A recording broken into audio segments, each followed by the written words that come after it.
Well, I want to welcome everybody today to the Lawrence Heritage State Park. I know a lot of people couldn't make it today due to the welcome of New England weather. And this is what today's all about, New England, where we live, and where we sleep, where we work, where we play. And this exhibit is loaded with different memories, and it's going to be up till January 28th. This past weekend I want to just take a moment to remember what just transpired this weekend. It's a very tough weekend for a lot of people. We had a very heavy rain nor'easter come in. Prior to that, we had a 24 inches of snow, and I don't care what the weatherman said, it wasn't 17. One channel reported 7 inches of snow at 10:30 in the morning, and I went outside and it was over my boots. So I had trouble figuring out that measurement. So this is how the winter of 2024 has begun. We had a large group of people coming from the New Hampshire and Mass seacoast today. They could not make it. I want to just send my thoughts out to them. They're dealing with rough. We had quite a bit of ocean waves. You can check that out all online or on the news. We don't have any of those pictures in this exhibit. But cars are loaded with foam. Guy I know was coming with 8 people, called me today and said, "Sorry, Tom, can't make it." Sent me a picture of his car. You couldn't even see the car. You saw the ocean foam. He lives in Hampton. So it's going to take a moment just to think about these people and hope they can recover from this in Hampton, Salisbury, Portsmouth, and really the whole New England seacoast. All right, so back to the exhibit. So this has been a passion of mine since I was probably a little kid. I love collecting things. I love doing them. I grew up going to Benson's Animal Farm. Oh, wait a minute. No longer standing. Cannibal Lake Park, still standing. Thank God. Hung out at Salisbury Beach. Well, outside of the arcades, there's nothing left from my Salisbury Beach era. Same with Hampton. Went through the White Mountains later on in life, enjoyed them, used to take day trips, still like taking day trips, just don't have the time I used to have. And that's all changed.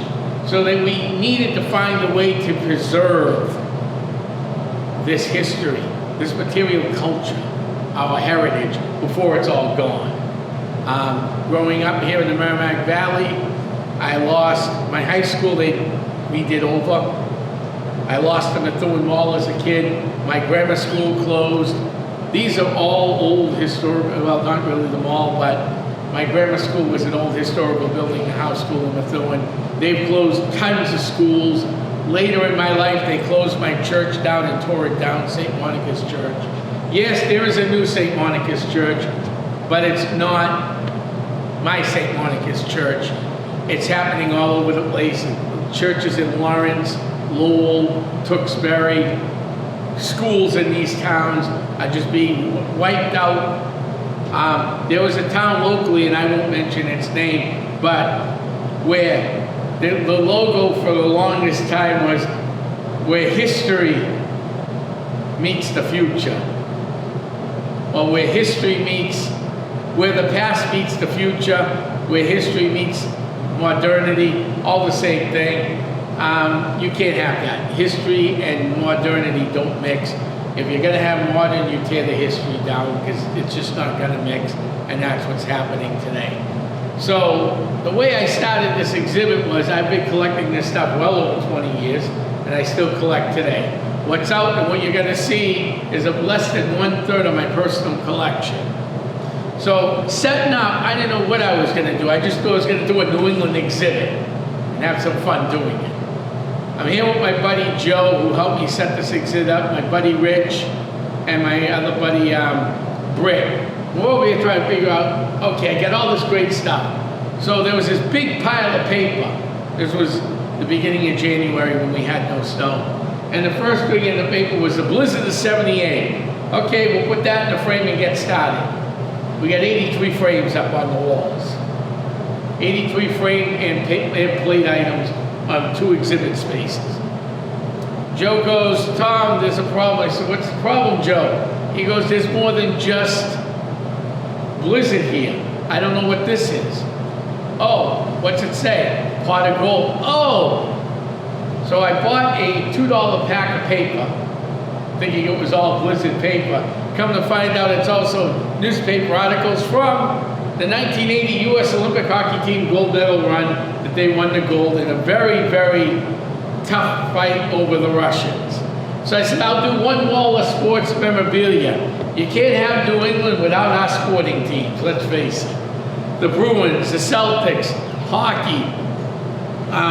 The captain of the U.S. Olympic hockey team was Michael Ruzioni.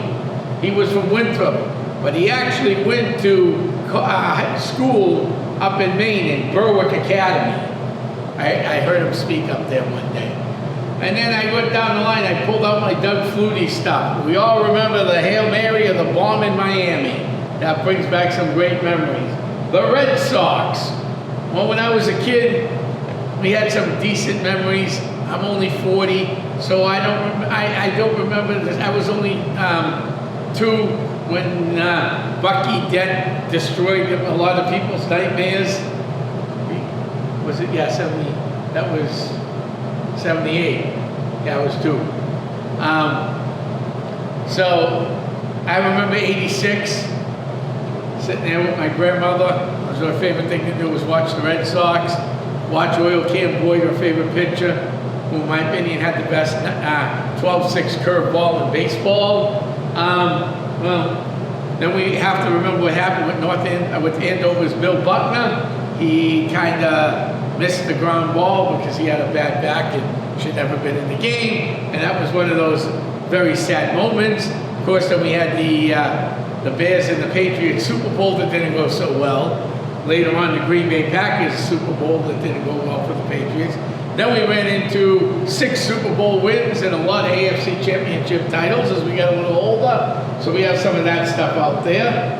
We have 75 years of Red Sox history, some old Red Sox and Sports Illustrated stuff, and of course Doug Flutie. We have Ski Vermont, skiing everywhere. We have covered bridge plates showing. We have flyers. Remember when you used to go to a visitor center, they're all cutting back because everybody uses these things now. Right here. Hi everybody. But I remember using brochures. I have a large collection of them. We have large collections of New England plates. One of my favorite New Hampshire attractions, besides America's Stonehenge, was the Old Man in the Mountain. We all remember that fateful sad day when the old man died, came crumbling down. And we have, of course, if you grew up in New England and Massachusetts, presidential history with Pierce in New Hampshire. We have Kennedy in Massachusetts, so we have a Kennedy table you can come see. Today I brought some of my postcards in. I have 42 postcard books. I brought one of them in. Brought some pictures of some buildings that are no longer standing. Got some New England folklore and books in the back. But what is New England? New England is a vast array of states. Did you know if you flattened out the state of Vermont, it would be bigger than Texas? That's how high the mountains are, Andrea. So if you flattened out the mountains and made Vermont flat, it would be bigger than the state of Texas. And I imagine that New Hampshire would be 10 times the size of that when we flattened out the mountains of New Hampshire. But this is stuff we need to preserve. So I've been on a personal crusade to preserve this stuff. Hopefully I live another 100 years to figure out where it's all going. At least 100 years. That would make me 147 years old, folks. Oh no, 174 years old, not 47. All right. So, but this material culture that we're living in, it's a social reality grounded by objects, architecture, buildings. We're watching buildings crumbling every day. Salisbury and Hampton lost a lot of their architecture this weekend, most likely, because some of those buildings aren't going to be able to be replaced. So there'll be some fond memories. Of course, we have, everybody remembers going to see White Snake Aerosmith, who was from this area, local band. Now the locality here, Frank Sinatra, Sammy Davis Jr., the Italian, I can see him, Al Martino. Everybody remembers maybe seeing them at the Frolics. Well, the Frolics are long gone. Very sad day when they tore that building down. That was a strong piece of our heritage here, walking through New England. The Heritage Museum was another great place in Jackson. I have some stuff from there that's no longer standing. The building's standing, but the museum closed. It opened for the bicentennial in 1976 and it closed a couple of years ago. So, when you come to this exhibit, it's going to be open through the 28th, come by and write in the book your memories. We got covered bridges. Half the covered bridges don't even exist anymore. New England was loaded with covered bridges. New Hampshire, Vermont, and believe it or not, even Massachusetts. Maybe not here on the North Shore, but if you go out to the Berks, you'll see some great covered bridges in the Berks, including on Kings Highway. It's not a covered bridge, but there's a beautiful bridge on Kings Highway that was made during the WPA. It is gorgeous. It goes over the Connecticut River. Going to Greenfield. In fact, when you get off the bridge, there's a great little diner over there that I like going to, because if you remember the little serving things you put your plates on the tables, they look like towels. That's what this place uses for its curtains in the windows. It's got New England plates all over the doors and everything. So it's another great place, one of those offbeat places that wants to preserve our New England heritage, which I'm trying to do by showing this exhibit and showing how important it is to save these artifacts. Because once these buildings, these heroes, these sports figures, Eruzione's not getting any younger, Flutie's not getting any younger, I'm not getting any younger. I remember the bomb in Miami, about 4 years old. I do remember that. They called it the bomb, now they call it the Hampton. I remember the Red Sox, sad moments in the 80s. As in the late 80s, they had 2 or 3 chances to go to the World Series and they just couldn't get by those pesky Oakland Athletics. So, when you're coming through here, writing a book, think of what you want to say to people and how this affected you growing up. I've already had a few people in today, they couldn't stay for the talk, where they were talking about one place I have some trivet plates of St. Lucy's in the Valley. Well, they got married there, so they remember that. Now, one of the same, out of that same group of people, one remembers going up to Wolfboro, up to her grandmother's camp up there. People have all these great memories, and unless they're written down, or we're going to preserve them, pretty soon, there won't be many left. I see that all over New England. I used to pick roads. I just don't have the time anymore. I'm hoping this summer to go back again. I pick a route somewhere, and we jump in the car, a whole bunch of us, and we drive from one end of it to the other end of it, and we'd leave at 8 o'clock in the morning, and sometimes I get home at 1, 2 o'clock. And I don't mean 1, 2 o'clock in the afternoon. I mean 1, 2 in the morning by the time we pull back into this area. So, that's what this exhibit's all about. Bringing families back together, bringing those memories of your grandparents, great-grandparents, times at the Beaver Lake when you were a kid, Hampton Beach, Salisbury, the oceans of Portsmouth, Gloucester, Rockport, it doesn't matter. The mountains of New Hampshire, or Vermont, Maine.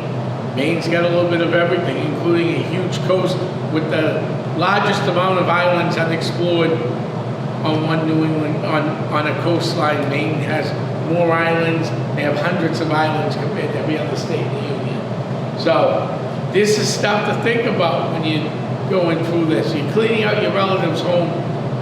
Try to find somebody that might appreciate it. Do not throw it away, because you really don't know if that's the only left in existence. So with that, I'd like to thank everybody who came today. I know we'll be here for another couple hours. I'm going to enjoy the next couple hours. I want you at home to enjoy looking at all this memorabilia here in New England. Thank you.